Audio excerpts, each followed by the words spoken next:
Today, price stability is the bedrock.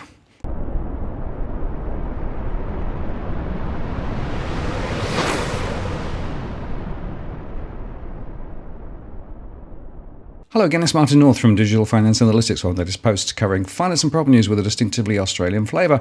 Well, the Dow Jones racked up gains on Wednesday as Federal Reserve Chair Jerome Powell signalled that the Fed could slow the pace of rate hikes at some point, while tech rallied after quarterly results from Alphabet and Microsoft weren't as bad as many as feared. Indeed, Powell said that the US economy is not in recession at the moment. The Dow Jones Industrial Average gained 1.4%, the Nasdaq was up 4.1%, and the S&P 500 rose 2.5%. Good afternoon. My colleagues and I are strongly committed to bringing inflation back down, and we're moving expeditiously to do so. We have both the tools we need and the resolve it will take to restore price stability on behalf of American families and businesses. The economy and the country have been through a lot over the past 2.5 years and have proved resilient. It is essential that we bring inflation down to our 2% goal if we are to have a sustained period of strong labor market conditions that benefit all. From the standpoint of our congressional mandate to promote maximum employment and price stability, the current picture is plain to see. The labor market is extremely tight and inflation is much too high. Against this backdrop, today the FOMC raised its policy interest rate by 0.75 percentage point and anticipates that ongoing increases in the target range for the federal funds rate will be appropriate. In addition, we are continuing the process of significantly reducing the size of our balance sheet. And I'll have more to say about today's monetary policy actions after briefly reviewing economic developments. Recent indicators of spending and production have softened. Growth in consumer spending has slowed significantly, in part reflecting lower real disposable income and tighter financial conditions. Activity in the housing sector has weakened, in part reflecting higher mortgage rates. And after a strong increase in the first quarter, business fixed investment also looks to have declined in the second quarter. Despite these developments, the labor market has remained extremely tight, with the unemployment rate near a 50-year low, job vacancies near historical highs, and wage growth elevated. Over the past 3 months, employment rose by an average of 375,000 jobs per month, down from the average pace seen earlier in the year, but still robust. Improvements in labor market conditions have been widespread, including for workers at the lower end of the wage distribution, as well as for African Americans and Hispanics. Labor demand is very strong, while labor supply remains subdued, with the labor force participation rate little changed since January. Overall, the continued strength of the labor market suggests that underlying aggregate demand remains solid. Inflation remains well above our longer-run goal of 2%. Over the 12 months ending in May, total PCE prices rose 6.3%, excluding the volatile food and energy categories. Core PCE prices rose 4.7%. In June, the 12-month change in the Consumer Price Index came in above expectations at 9.1%, and the change in the core CPI was 5.9%. Notwithstanding the recent slowdown in overall economic activity, aggregate demand appears to remain strong. Supply constraints have been larger and longer lasting than anticipated, and price pressures are evident across a broad range of goods and services. Although prices for some commodities have turned down recently, the earlier surge in prices of crude oil and other commodities that resulted from Russia's war on Ukraine has boosted prices for gasoline and food, creating additional upward pressure on inflation. The Fed's monetary policy actions are guided by our mandate to promote maximum employment and stable prices for the American people. My colleagues and I are acutely aware that high inflation imposes significant hardship, especially on those least able to meet the higher costs of essentials like food, housing, and transportation. We are highly attentive to the risks high inflation poses to both sides of our mandate, and we're strongly committed to returning inflation to our 2% objective. At today's meeting, the committee raised the target range for the federal funds rate by 0.75 of a percentage point, bringing the target range to 2.25% to 2.5%.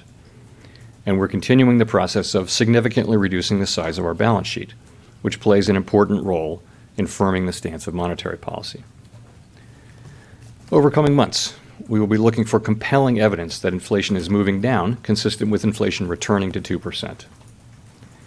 We anticipate that ongoing increases in the target range for the federal funds rate will be appropriate. The pace of those increases will continue to depend on the incoming data and evolving outlook for the economy. Today's increase in the target range is the second 75 basis point increase in as many meetings.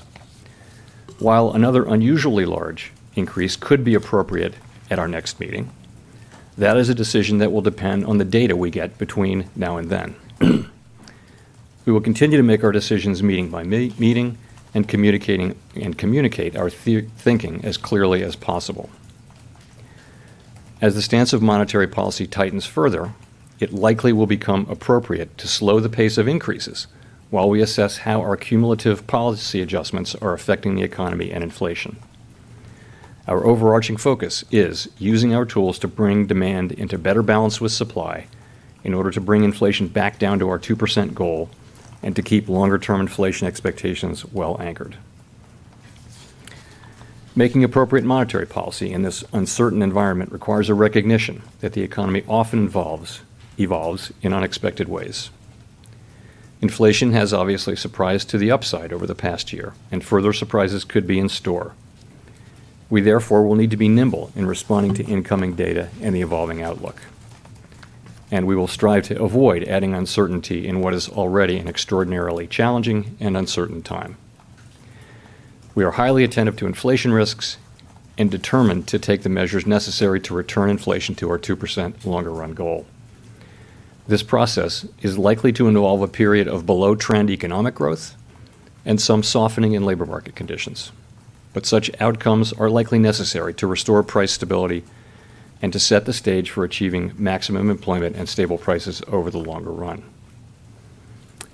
To conclude, we understand that our actions affect communities, families, and businesses across the country. Everything we do is in service to our public mission. We at the Fed will do everything we can to achieve our maximum employment and price stability goals. Following the Fed's 0.75% rate hike on Wednesday, Powell teed up the idea of another unusually large rate hike in September, but said the Fed could slow the pace of rate hikes to assess the impact on inflation and the economy. As the stance of monetary policy tightens, it's likely to become appropriate to slow the pace of increases while we assess how our cumulative policy adjustments are affecting the economy and inflation, he said. The 2-year Treasury yield, which is of course sensitive to Fed rate hikes, fell to session lows following the remarks, as investors appeared to be pricing in the prospect of a pause or an easing pace of rate hikes. Tech, meanwhile, added to recent gains following Alphabet and Microsoft.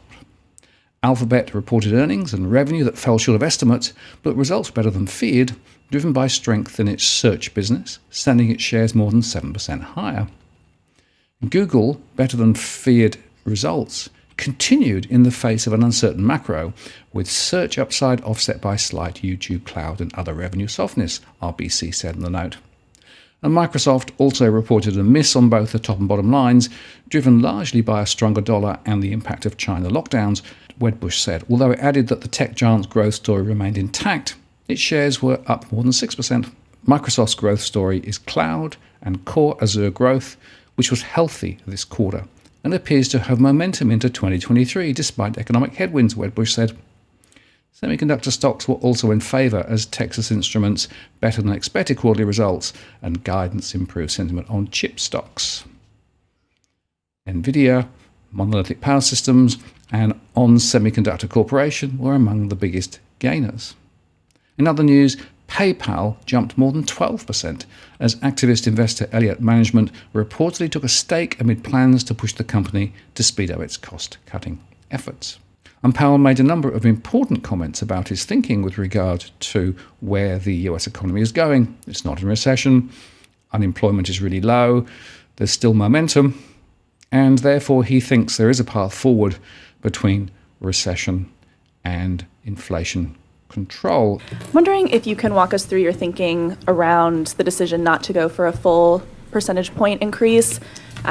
We saw a ramp up after the May CPI report came in hotter than usual, and then obviously the June figure did too. Was there any discussion of a stronger hike at this meeting?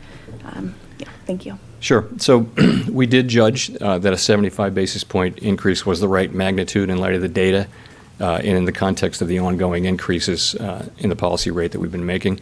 I'd say that we wouldn't hesitate to make an even larger move than we did today if the committee were to conclude that were appropriate. That was not the case at this meeting. There was very broad support for the move that we made. You mentioned the June meeting. We had said many times that we were prepared to move more aggressively if inflation continued to disappoint. And that's why we did move to a more aggressive pace at the June meeting, as we said we would do. At this meeting, we continued at that more aggressive pace as inflation has continued to disappoint in the form of the June CPI reading. Moroso, the Wall Street Journal. Chair Powell, you've said that your policy works through influencing expectations and that policy needs to be at least moderately restrictive, which means you need financial conditions to stay tight. Futures market pricing currently implies you will raise rates this year along the lines of your June SEP, but then lower them a few months later next year. Are these expectations consistent with the need to keep financial conditions tight in order to moderate purchasing power and bring inflation back to 2%? So I'm going to start by pointing out that it's very hard to say with any confidence in normal times what the economy is going to be doing in 6 or 12 months. And to try to predict what the appropriate monetary policy response would be. I mean, of course, we do that in the SEP, but nonetheless, you've got to take any estimates of what rates will be next year with a grain of salt because there's so much uncertainty. These are not normal times. There's significantly more uncertainty now about the path ahead than I think there ordinarily is, and ordinarily it's quite high.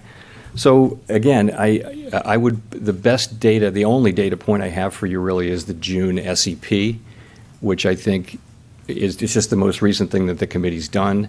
Since then, inflation has come in higher, economic activity has come in weaker than expected. But at the same time, I would say that's probably the best estimate of where the committee's thinking is still, which is that we would get to a moderately restrictive level by the end of this year, by which I mean somewhere between 3 and 3.5%, and that the committee sees further rate increases in 2023. As I mentioned, we'll update that, of course, at the September meeting, but that's really the best I can do on that. You said, And he made the point that getting inflation down was the top priority for the moment. Nevertheless, this is a path which is very narrow now, and of course there is little room for error.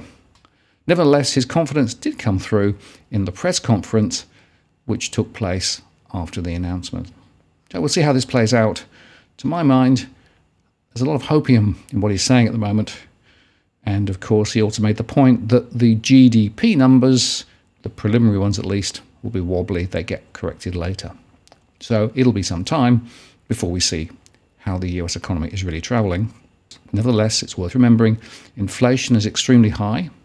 They have lifted interest rates significantly and will continue to do so. And therefore, the risk of recession is still, at least to my mind, definitely there. I'm Martin North from Digital Finance Analytics. Many thanks for watching, and I'll see you again next time.